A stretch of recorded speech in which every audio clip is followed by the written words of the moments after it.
സ്വയം തീപ്പന്തമായി മാറും എന്ന പ്രഖ്യാപനവുമായി മുന്നേറുന്ന പി.വി. അൻവർ എം.എൽ.എയെ ചുറ്റി വലം വയ്ക്കുകയാണ് കേരളത്തിലെ രാഷ്ട്രീയ സമവാക്യങ്ങൾ.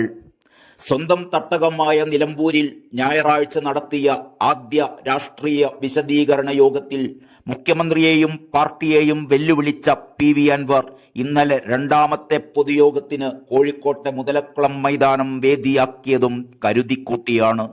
റിയൽ എസ്റ്റേറ്റ് ബിസിനസ്സുകാരനായ മാമി എന്ന ആട്ടൂർ മുഹമ്മദിന്റെ തിരോധാന കേസ് മുക്കിയതിന് പിന്നിൽ ADGP അജിത് കുമാറാണ് എന്ന അൻവറിന്റെ ആരോപണം മലബാറിൽ ഈ വിഷയം വീണ്ടും ആളിക്കത്തിച്ചിരിക്കുകയാണ്.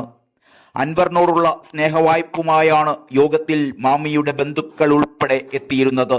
മറ്റു ജില്ലകളിലും യോഗങ്ങൾ നടത്തുമെന്ന് പറയുന്ന അൻവർ CPM ഇനിയും വെല്ലുവിളിച്ചാൽ മലബാറിലെ 25 പഞ്ചായത്തുകളിലെ ഇടതുഭരണം വീഴ്ത്തുമെന്ന ഭീഷണി കൂടി മുഴക്കിയിട്ടുണ്ട്.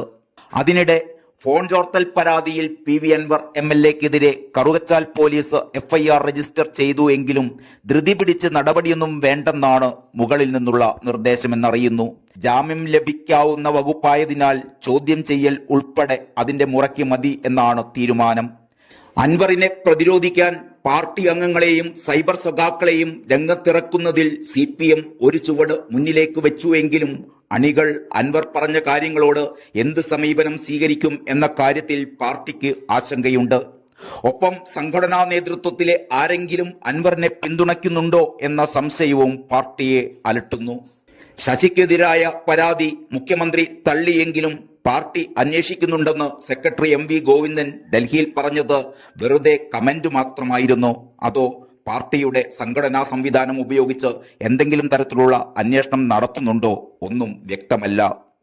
P. ശശിയുടേത് മാതൃകാപരമായ പ്രവർത്തനമാണെന്ന് അൻവർ ഉന്നയിച്ച ആരോപണങ്ങളെ തള്ളിക്കൊണ്ട് മുഖ്യമന്ത്രി പറഞ്ഞതോടെ ഫലത്തിൽ ഒരു അന്വേഷണവും നടക്കില്ലെന്ന സന്ദേശമാണ് നൽകിയത്.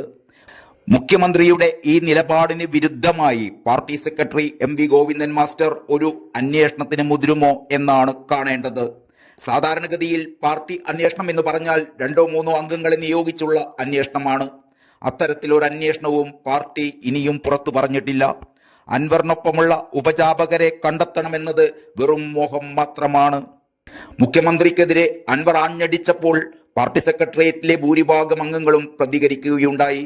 പക്ഷേ പ്രതിരോധത്തിന് ശക്തി പോരാ എന്ന ആക്ഷേപമുയരുന്നുണ്ട്. ഡോക്ടർ തോമസ് ഐസക്കിനെ പോലുള്ളവർ കാര്യമായ പ്രതികരണമൊന്നും നടത്തിയതായി കണ്ടില്ല. അൻവറിനൊപ്പം എന്ന് പോസ്റ്റിട്ടവരും ഇക്കൂട്ടത്തിലുണ്ട്.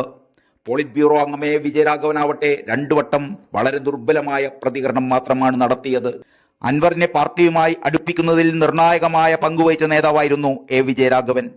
അൻവർ അടക്കം UDF-നെ പിന്തുണച്ച മുസ്ലിം ബെൽറ്റിൽ നിന്നും പലരെയും പാർട്ടിക്ക് അനുകൂലമായി പുറത്തു ചാടിക്കുന്നതിൽ വിജയരാഘവനും ഒരു പരിധിവരെ മുൻ സ്പീക്കർ ശ്രീരാമകൃഷ്ണനും വലിയ പങ്കാണ് വഹിച്ചിരുന്നത്. മുഖ്യമന്ത്രി പിണറായി വിജയൻ ഈ നീക്കങ്ങളെ ആദ്യം പിന്തുണയ്ക്കുകയും പിന്നീട് നേരിട്ട് തന്നെ ഈ കാര്യങ്ങളെല്ലാം നയിക്കുകയും ചെയ്യുകയായിരുന്നു. എന്നാൽ CPM-ന് അനുകൂലമായി വന്ന ആ ബെൽറ്റ് ചുരുങ്ങി അപ്രത്യക്ഷമാകുന്ന കാഴ്ചയാണ് ഇപ്പോൾ കാണുന്നത്. മലപ്പുറത്തെ കോട്ടയിൽ മുസ്ലിം ലീഗിനെ വിറപ്പിച്ച KT ജലീലും പാർട്ടിയുമായി അത്ര രസത്തിലല്ല. ഒക്ടോബർ 2-ന് ജലീലിന്റെ ആത്മകഥയുടെ പ്രകാശനമാണ്. അന്ന് മലപ്പുറത്തെ വസതിയിൽ മാധ്യമപ്രവർത്തകരെ ജലീൽ കാണുന്നുണ്ട്. പാർലമെന്ററി രാഷ്ട്രീയം അവസാനിപ്പിക്കുകയാണെന്നും ഇനി മത്സരത്തിനില്ലെന്നും ജലീൽ തീരുമാനിച്ചു കഴിഞ്ഞിരുന്നു. ചില കാര്യങ്ങൾ തുറന്നു പറയുമെന്നും അടുപ്പമുള്ളവരോട് വ്യക്തമാക്കിയിട്ടുണ്ട് ജലീൽ. പോലീസിനെതിരെയാകും അതെന്നാണ് കരുതുന്നത്. കഴിഞ്ഞ ലോക്സഭാ തിരഞ്ഞെടുപ്പിൽ മലബാറിലേറ്റ തിരിച്ചടി CPM-നെ അങ്കലാപ്പിലാക്കിയെങ്കിൽ ഇപ്പോൾ അൻവർ തുറന്ന പോർമുഖം വലിയ വെല്ലുവിളിയാണ് ഉയർത്തുന്നത്.